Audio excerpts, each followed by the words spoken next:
Hey guys, it's Barrett with the Gimme Camper. For those of you that's been following the channel for a while, you might remember that when we installed our Predator generator in the camper, we also installed a rigid 6-gallon pancake compressor behind it. You know, I did this by running a small hose to both sides of the storage bays just to give an air outlet near the tires. When I first did this, my initial plan was to plumb in some air lines near the tires, and I finally talked myself out of it because that was just overkill, right? Well, you know, recently we did a lot of our work under the camper and we had the underbelly open, and I actually thought about doing that again. I actually ordered some stuff to do that, but then I realized, yeah, it was just overkill and it was a lot of wasted effort. So we just went back to having just one outlet on each side of the camper, and I think that that's fine. You know, during my recent electrical upgrades, I did decide to remove the pancake compressor from the RV because I'm trying to free up some space in the RV storage. And I'm also trying to decrease some weight on the camper as well. And Tire Minder had actually sent me one of their new compressors, which I was really impressed with.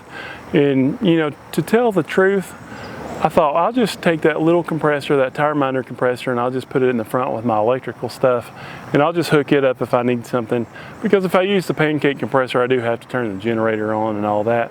And then I went to go get it, and I couldn't remember where I put the dadgum Tire Minder compressor, and that made me like sick because it was a really nice compressor. I will say that since I've made this change, I have found the Tire Minder compressor, but I already relocated this compressor. I think I'll go ahead and leave it in there for now.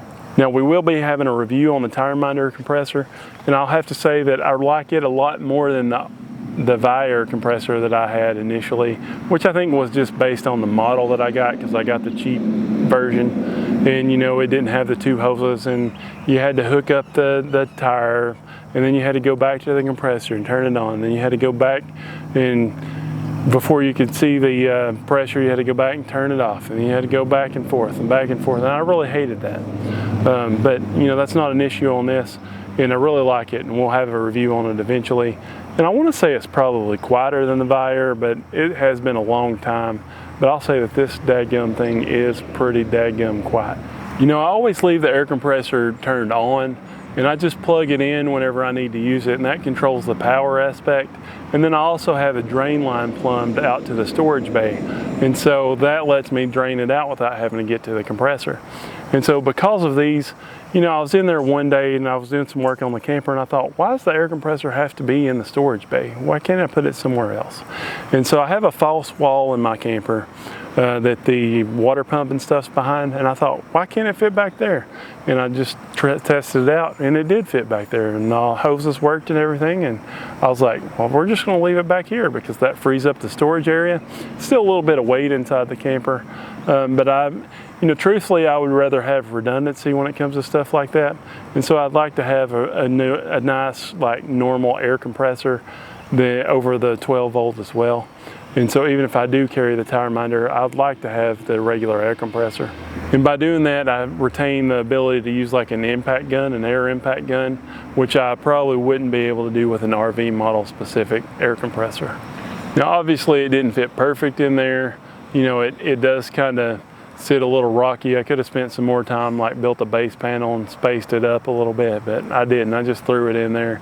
And you know, it's kind of rocks around in there a little bit, but I think that it's going to be fine. And then I had to make a hole in that false wall in order for the air hoses and the drainage hose to pass through, as well as the electrical outlet. And so I had to make those modifications. Now the way that I power it, I actually have the plug on the passenger side of the camper. That way when we have power, I can just plug it into the camper to an outlet that's right there. Then if we don't have power hooked up, I have a little extension cord that just runs along that same wall, and it runs over to the generator, and that way I just plug in the extension cord and I plug it into the extension cord. And no more than we use the compressor. That method's worked fine as far as giving it power the whole time we've had it. The only time I had any issue is I had a tire issue on my truck one time, and I was trying to turn it on, but because the camper wasn't level, the generator didn't want to sit out where it runs outside. You know, it's on the sliding shelf, and it kept trying to slide back inside. But I just put something there to block it open, and it worked fine for no longer than I needed it, because I just needed to air the tire up. And it was the spare tire that I needed to air up at that. So after that, I put the panel back on. After that, I thought, you know, this is a cheap, nice upgrade. Gave me a lot more space. But then when I had the panels off for all the other projects on the bottom and the underbelly off, I was like, maybe I should go ahead and plumb it in like I originally was. And you know, one thing led to another, and it was just going to be a headache. So I stopped before I went there, because I knew that was way more effort than it was going to be worth. You know, I did find some 1/4-inch bulkhead connectors that would send the air through the frame, because when I was going to put the air lines down through there, they were going to be inside the frame, and that way it would come out right there. But there's the skirting on the camper that you have to go through as well. And so that's going to be like multiple layers of just weirdness that I would have to figure out, or to put it like way up under there, and you'd have to crawl down on the ground and get under there and hook it up. And that's not going to be any easier than just opening the storage bay and connecting one of the coil hoses that I have to that. And so I'm just sticking with that process for now. So guys, this was just a quick video about just a quick modification that I did. Didn't cost me any money, because I decided not to add anything to it, but it helps out with our storage space a lot. And you know, thanks for being part of our family. Thanks for following our videos. And if you got anything out of this, you know, be sure to hit that subscribe button and follow along with next week's video too. Do not forget to hit that subscribe button.